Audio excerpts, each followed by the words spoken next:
weltare ɓiɓɓe fulɓe andu diine maɗa fedde heblo sukaɓe afrique weltare tv takkusan yoni to likseyba gorgol to bele ndendi to ganki to wuuro djibi alpha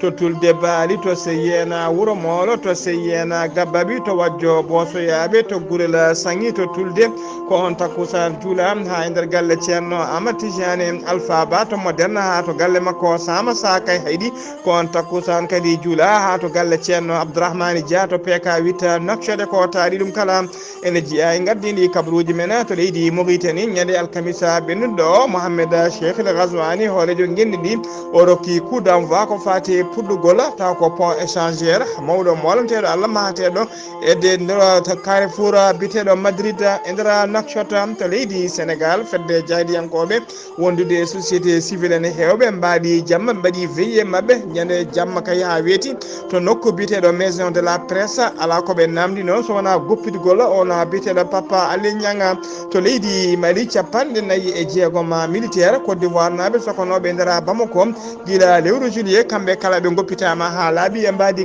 grâce à présidentiel to leydi côte d'ivoire ko asata hande o jeeɗiɗi lewru sil to hitande ujunnaji ɗiɗi e nogas e tati tijja kay gartugol e jaɓɓugol militaire uji 56 militaire côte d'ivoire naɓe sokonoɓe ndera bamako to leydi soudan ko gonnoɗo trafica taw ko trafica yimɓe woni trafica d'être humain ɓurɗo mawnude kaye o wiyama dognoɗo kaso guila 2021 to kaso mo éthiopie ko kañuma wiya teeɓe oɗo saaha joni e nder leydi soudan bisimilla mone ketki hotodirte joni piren pacciren.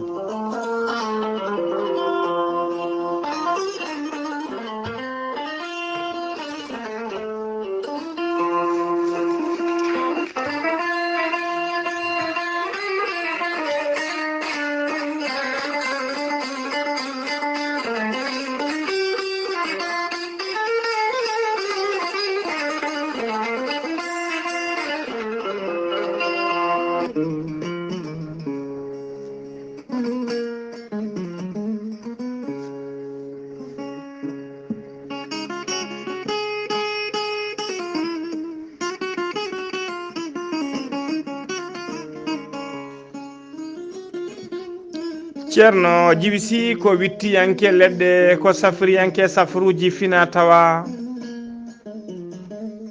ceerno djiby sy ko jaadiɗo ɓalwal e danawal kala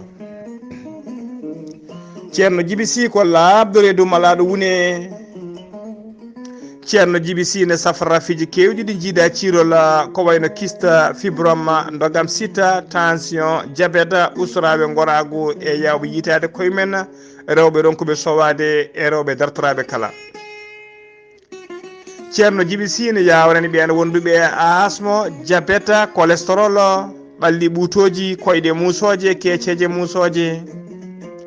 ceerno djiby sy ene yawrani ɓen ɓe arsigaji men kippi e rewɓe sattoraɓe dewle kala ceerno djiby sy ne jogui pegge usula pewnaɗe bawɗe neldede kala leydi e kala continent taw ko ɓeydoje arsigaji pirtoji dabaruji ceerno djiby sy ene jogui leɗɗe fannuji tati hen fannu goto so tawi a hutorima ɗum fodde 13 fina yalta e ma ha laaɓa fannu ɗiɗaɓo so tawi a hutorima ɗum 19 rafi ene yalta e ma ha laaɓa fannu tataɓo waddete koye gawri samme walla gawri ndemiri so tawi a waɗino wiruma ni ko famɗi kala temedere rafin yalta e ma ha laaɓa ceerno djiby sy ko laabɗo reedu malaɗo wune so tawi o yennama ka miskino safruma ha mbiya weng taw hay mbuɗa yoɓani so wona noon wonduɓe rafiji ɗiɗi mo seyɗineji bahliti hoore mum ha haɓɓa walla on janowo barogal ceerno djiby sy ko laabɗo reedu malaɗo wune bawɗo listihara so wannima listihara cikkata ko nder ɓerde ma hooɗi ko indema inde nene ma dokkatamo wonande noon wonɓe leydi Mauritanie listihara ko ujunere mbuɗu guya so tawi noon ko wonɓe leydi Sénégal e dendagal leyɗele takkiɗe leydi Sénégal ñamoje franc CFA o waɗirta listihara ko temedde nayyi woni 2000 francs ceerno djiby sy ne jogui numéro wave e numéro orange money wonande kay ɓen yiɗɓe waɗnede listiharuji numéro makko orange money taw ko wave ko 77 653 03 67 so tawi ko yiɗɓe hebde numéro ceerno djiby sy e oɗo saaha joni tawteɗe nder leydi Sénégal to Wourossogui mbatta ko 00 221 78 163 24 82 so tawi noon ko yibbe hebdemo to banggue WhatsApp ko numéro makko leydi Mauritanie mbatta ko 00 222 47 22 80 84 ceerno Djiby Sine andina dendagal kilineɓe mum e oɗo saaha mo kalten omo tawe to Wourossogui sa ari ha to Carrefour Wourossogui taw ko lawol faade Oga so tawi ari ha sawdima bamule ɗe en face bamule wuuro ngo ma soyn ɗon étage goto ko on étage goto huccite bamule koye nder on étage ceerno Djiby Sy tawate ceerno Djiby Sy ne andina dendagal kilineɓe mum wonde base makko to Nouakchott ne golla ha no hannirta ni ene tawe ɗon miñi ko bawɗo golle ɗe labɗo reedu malaɗo woni ene wiye ceerno Alassane Sy numéro mum ko 32 62 04 99 walla mbaɗa 48 10 0013 ceerno Djiby Sy ko labɗo reedu malaɗo woni mbadden dando faade makko.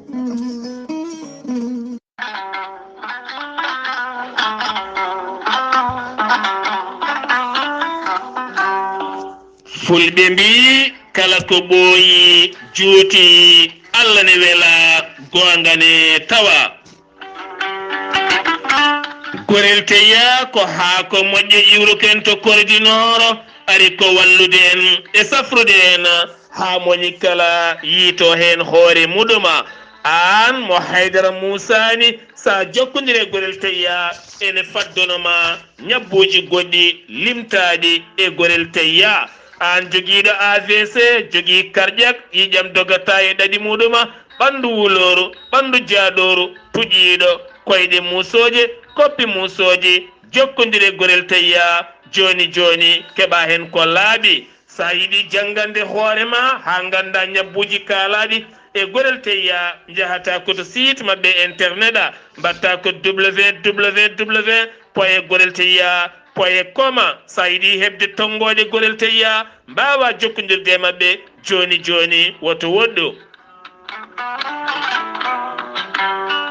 so tawi koto leydi Congo gonɗa jokkodirta koye Mamadou Gaya mbatta ko 00242 05 050 36 08 so tawi koto Afrique du Sud gonɗa jokkodirta koye Ibrahima Sow mbatta ko 00 227 827 46 76 72 so tawi ko Abou Sow Kawral Fouta business ɗum koto États-Unis d'Amérique mbatta ko plus 1 34 77 01 56 77 so tawi koto Mozambique gonɗa jokkodirta ko Ibrahima Ba Pemba Cabo Delgado ɓurɗandirede Alex mbatta ko plus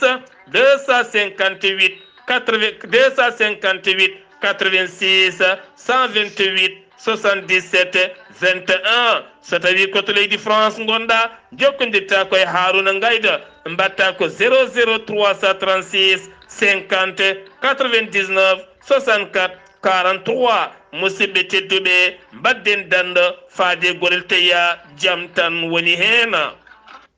kettode kaburuji mon e ɗemngal pulaar Afrique, Asie, Europe, Amérique, Moyen-Orient, Océanie. jam ñalle moon musidɓe tedduɓe eɗen gone hoyre-biir jeeɗiɗi lewru silto hitande ujunnaji ɗiɗi e nogas e ɗiɗi habruji men e ɗemgal pulaar e sowte ko musidɗo moon sehil moon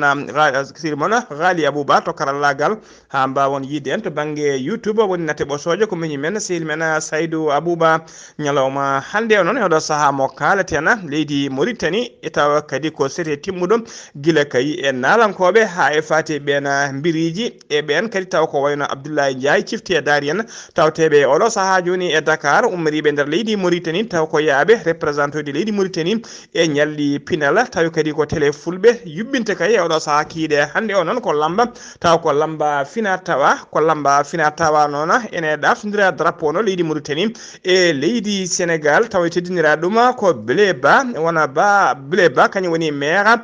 mo babaɓe oɗo saaha joni mo Allah ardini zone France mo Nouadhibou mbiɗen noon c'était timmuɗo taw ko ko Mauritanie naɓe ko wayno Abdoulaye Ndiaye ena cifti e daari ko wayno Mbodji Abou Mariata ene yaadi mbiruji taw ko ngardude ko wayno sans frontiére en kamɓe kala oɗo saaha joni ɓe tawe to Dakar lamorgo leydi Sénégal ko yidde hollitana wonde Mauritanie e Sénégal mayo yo nani kerola kabaruji men ɗemngal pulaar to leydi Mauritanie ha joni Mohamed Wula Abdel Aziz mennoɗo wonde hoorejo leydi Mauritanie yiɗino kay yaltude leydi ndi ɗannade yaade kay to leydi France ɗum wonno ko ñande alarba ɓennuɗo o nden noon o ari ha to bowallade diwoje ngal ɗum si to Nouakchott ko ɗon tigui police haadimo jolde e laara ndiwo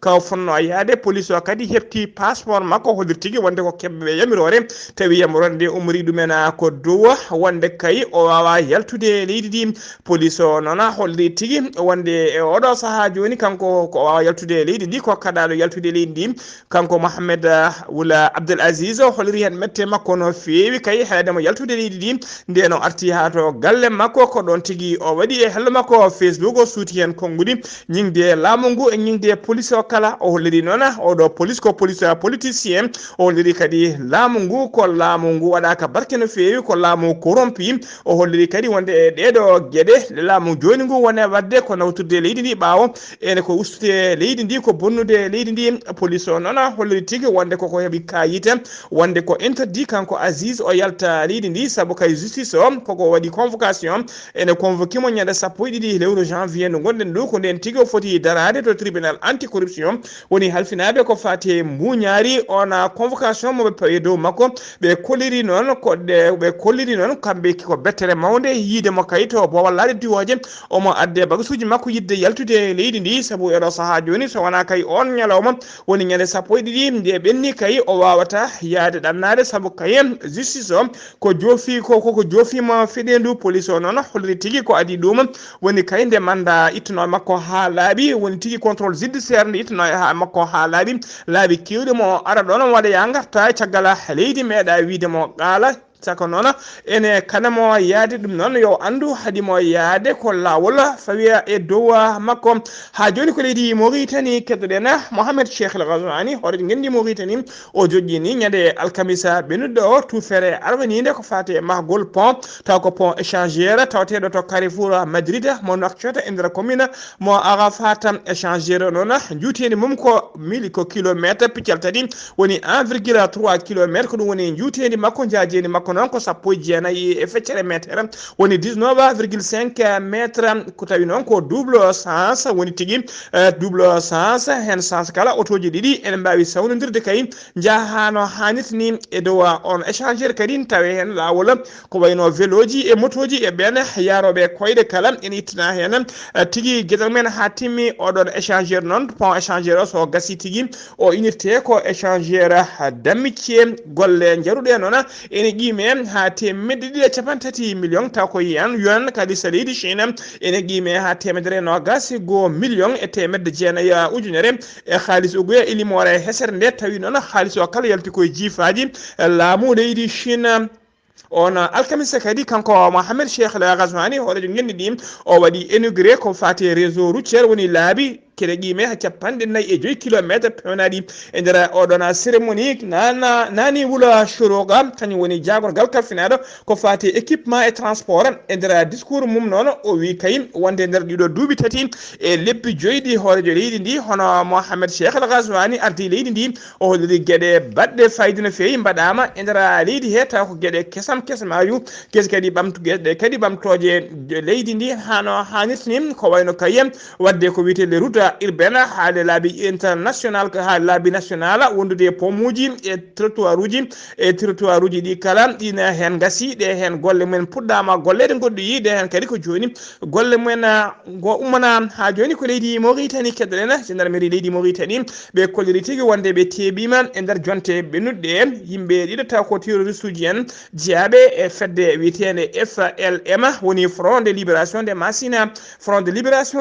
noon ko fedde jihadiste en tawteɓe nder hakkude leydi Mali woni o centre de Mali terroriste gadara moɓe teɓini o noon on nanga tigi ko nder leydi Mauritanie ene arno safrade e gagnande o gagnino kay e garmi ngara o waɓe mbaddano sara kerol sara wuro witego ala vulani tawtego nder leydi Mauritanie waɗɗani kerol hakkude leydi Mauritanie e leydi Mali ɗiɗaɓo o noon kañumne ɗon ɗiɗaɓo o noon ko ɗiɗaɓo o noon ko sanda Qouranul Karima jangata Qouranul Karim nder leydi Mauritanie on nanga koye saaha kay o wonduno e on barminaɗo mo yinno ɗofsude ɗum tawa kadi ko safroyade o noon jangata Qur'ana ko nder leydi Mauritanie to wuro witego tentana kamɓe ɗiɗo kala noon ɓe dari yeeso enquêteur uji ɓe jeddani tigui wonde ɓe jeeya koye catala bitegal FLM woni Front de Libération des Massina e puɗɗima kayya ɓe jeddani ɗum enquête noon nana uddita e mabɓe ha joni ko leydi Mauritanie kettoɗen ñande alarba joya lewru sil to woni janvier 2023 gonɗen ɗum e nder batu conseil d'administration joɗinoma tawa ko conseil d'administration session annuelle 2023 batu armanigo noon e hitande 2023 nde catal tajour joɗino e nder jonde he noon ɓe koliri tigui wonde ɓe mbaɗi limogé ɓe diwi ha laaɓi on gonno directeur général des finances catal tajour beteɗo Abdallah Wula Mourada ɓe kalani noon holko saabi mo riwe e oɗo saaha joni noon lomtimo e poste he ko biteɗo Diallo Saydou noon ko kañum wonno directeur général des finances taddan mum noon ko kañuma lomtino kañuma taddan mum noon e oɗo saaha joni kañuma wonti tajour ha joni kabaruji men ɗemngal pulaar sen mima to leydi Mauritanie ko to leydi Sénégal paɗen Papa Alé Niang ko jandiyanke d'investigation tawateɗo oɗo saha kala e nder kasoji ɗaccono haqqe e nder kasoji leydi Sénégal gonɗo e gueddere ñamde taskama noon omo febli no fewi mo tampito fo no fewi oɗo saha joni fedde noon witende CAP woni coordination des associations de presse ko fedde rendinde pelle taw ko pelle hujjikintaɓe jandiyankoɓe hondude ɓen wiyeteɓe société civile ra kamɓe kala noon ɓe mbaɗi jamma mabɓe ɓe veille tigui ha wiyetiji veille nocturne guila kay jamma ha nangue fuuɗi kamɓe kala to maison de presse mo leydi Sénégal kamɓe kala toon ɓe mbaɗi hay goto mabɓe yahani galle mum kamɓe hay goto kadi rendinani yitere hollude kay wonde yidde mabɓe oɗo saaha joni kono e laamu leydi Sénégal woppitte ko ɓuuri yawde e yaccade hono on biteɗo Papa Alé Niang ha joni ko leydi Sénégal keddoɗen jeen ha to Kaolack hono khalifa général mo Medina Baye o ardima cérémonie ko fati e lancement puɗɗugol golle mawɗe no fewi woni ko wiyetede grand travaux de la cité de Maulana Cheikh al Islam El Hadji Ibrahima Niass yidde makko noon kanko khalifa o ko garɗinde wuuro ngo ha ngo yooɗa ngo yaada e jammanu to banggue infrastructure uji moderne notitiɗi e faydatul tijaniya khalifa général o noon o suuɓi ko biteɗo Baye Ciss noon ko kañum o halfini dendagal golle ɗe kala woni responsable des grands travaux e dendagal eɓoje des projets ɗaminiɗe waɗede nder wuuro ngo kala tanko Baye Ciss e noon kalfinaɗo ɗen golle o holliri weltare makko mawde no fewi e teddendi o khalifa teddinirimo ndi o holli hen weltare makko no fewi o holliri noon golleteɗe noon en tawe hen ko wayno mahgol hôpital taw ko hôpital garduɗo jaadude jamanu e mahgol université Al Ansar e mahgol nokku taw koto Mawludun Nabiyo tawatti waɗete e mahgol jeere taw ko jeere hesere puula yadude e jamaru wondude kadi e mahgol station d'épuration woni tigui nokku tawa dendagal diƴƴeji guila toɓoji ha e diƴƴeji laaɓani kala enen mbawa fottude ɗon ɗi mbaɗe traité kay ɗam ndiyam kadi wawa hutorede hano hannirtani ha joni kabaruji men ɗemngal pulaar keddoɗen ha joni to Kaolack to kasomo Kaolack noon woni maison d'arrêt et de correction mo Kaolack 49 sagata prisonnier ji sokonoɓe toon taw ko wonɓe gueddere ñamde tawa saabi nden gueddere ñamde noon woni grève de faim ko hollide mette mabɓe ɓoydeɓe e nder oɗon kaso tawa handani e ñawore e ballal noon taw ko ballal ɓiyeɗe e ballal noon ballal mission taw ko mission procureur de la république wondude inspecteur régional de l'administration pénitentiaire arnino toon noon joddima e mabɓe kamɓe joddima de mabɓe kaldigal kamɓe sokaɓe woni prisonnier ɗi e oɗo saaha joni jaam e pamodiral heɓama hakkude mabɓe ɓe goppi gueddere nde ha laaɓi ɓe duttima kay e ñamde e yerde ha joni ko leydi Sénégal keddoɗen ko aljuma hanki jeegoma lewru silto hitaaru junnaji ɗiɗi e nogas tati wonno ñalawma mo hoorejo leydi Sénégal hono Macky Sall foti jabbade ke jabboto noon ɓeena witeɓe les corps constitué ɓen corps constitué noon kamɓe kala jabbotoɓe koto palais présidentiel to député ji ɗum noon e waɗa kala hitare kayi e daroɗo hitande hono député ji noon yewwi askano wi woni lundiyankoɓe ɓayini communiqué mumen guila hanki noon e nder communiqué he wonde ɓe kolliri tigui kamɓe koɓe gedduwi tawtorede oɗon cérémonie ɓe ɗaminaki tawtorede ɗum ha joni ko leydi Sénégal kedoɗen jeen ha to Tivaouane to Tivaouane noon ko bus mawɗo taw ko jolnowo fodde 60 neɗɗo woni bus mo 60 place umminoɗo Tivaouane ene yawa wani Thiès ko kañum tigui waɗi accident to yaltirde Tivaouane waɗi accident o noon waɗi hen mayɓe ɗiɗo e barmuɓe kene wona nogas neɗɗo accident o noon waɗi ko sanga 8h30 bus mawɗo o noon waddanno dando koye bus tokos chauffeureɓe ɓe ɗiɗo moni foof ne wiye ko min ɓuurma wawde vitesse koye ngan sanga noon bus mawɗo yalti lawol ha laaɓi o mabɓi ɗon jinde ko ɗum saabi accident o mbiɗen yimɓe ɗiɗo mbasi hen pittari men fodde yimɓe nogas wonɓe mbarmi hen kabaruji men e ɗemngal pulaar to leydi Sénégal ha joni jeena to Ziguinchor jabɓuɗen musidɗo men Amrissa Kébé. Assalamu rahmatullahi ta'ala wa barakatuhu. Ghalii Abuu a salmitama e dennangal hetto weltare TV étudiaji Ziguinchor to e université Cheikh Anta Diop étudiaji ICAD kamɓe de ɓe mbaɗino moɓude mabɓe koyser kastolor ɗo e nder mairie Ziguinchor ɓe kollitino mette mabɓe e hakkude mabɓe Ousmane Sonko ɓe mbaɗinoma won heure et 30 minutes kono noon nde ɓe kotata nde gardiɗo mabɓe biyeteɗo Mamadou Badji ina wayno moto Jakarta ina waɗi supporté yimɓe ɗiɗo firimo koyngal makko hen gotal hiili umonto e hôpital régional kamɓe de wonkoɓe kaali kamɓe ɓeɗo étudiaji ɓe mbi ala baɗɗo ɗeɗo golle sowona Ousmane Sonko e muma mum biyeteɗo yew askan ko kamɓe de mbaɗi ha oɗo dañi oɗo accident ɗum noon kanko Ousmane Sonko o wi omo anden étudiaji ɗi koɓe mbaɗi koɓe namdoto ko ɗum ɗon wona loi wona omo foti tottudeɓe kanko oɗo contrat ko ittowo ɗum ko ɓuuri yawde yaccade ɓe mbino kamɓe ñat ɓe ngala hen hande ɓe ngala hen janggo yo yoɓ million ngaji 5 wonno hakkude mabɓe e oɗo contrat o yoɓa nde o ƴewnaɓe contrat goɗɗo kanko noon Ousmane Sonko yo yoɓani hande o yoɓani janggo ɗum noon holko kanko Ousmane Sonko haali o wi ɗiɗo ɓeɗo étudiaji woni caggal mabɓe de ko laamu rubataɓe ko laamu de waɗi ɗeɗo gueɗe wona hay goto goɗɗo waɗi ɗum ko kamɓe de ɓe mbaɗi ɗum ɗo ko laamu ngu yemiriɓe ɗum noon Doudou Ka eɗen gandi ko ɗo e nder Ziguinchor o jeeya ko ministére kanko toppiti fedde e hodde aéroport uji o wi de o naniran ɗum jaam yo Ousmane Sonko yo woppu ɗiɗo haalaluji kala ko wawi wadde wiyata ko laamu ngu taka ko laamu ngu ɗum noon yo waɗ feere o yoɓa oɗo kalis ko ɓuuri yawde yaccade hoto takku laamu ngu tinani hande tinani janggo ɗum noon wona min haali ko kanko Doudou Ka haali ɗum noon weltare TV musidmon Ahmad Issa Kébé gorko mbot kabaruji ɗo fuɗo radio Zik FM jokkodirde e Ghalii Abuu yallo ko walde jam.